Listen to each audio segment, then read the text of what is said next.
Ming bir rivoyat. Ilmi talib so'radi. Ustoz, elektr toki bilan quyoshning farqi nimadadir? Ustoz javob berdi. Hey bachchag'ar to'poy, shuni ham bilmaysanmi? Elektr toki pulga, aqchaga nur sochadir. Quyosh esa tekinga nur sochadir. Shogird yana so'radi. Ustoz, elektr toki nimalardan o'tmaydir?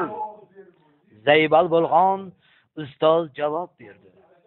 Hey, vordingki bachchag'ar, shuni ham bilmaysanmi to'poy? Bilmasang bilib qo'y. Elektr toki kalishdan o'tmaydir. Plasmassadan o'tmaydir. Yana chekka qishloqlardan o'tmaydir.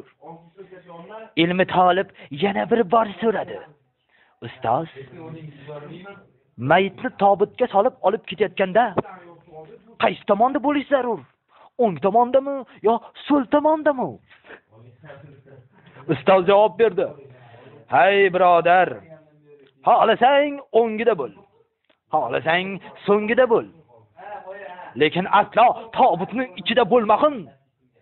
Shunda shogird o'ziga o'zi dedi. Hayot o'zi bersa ta'lim, nahvu kerak muallim.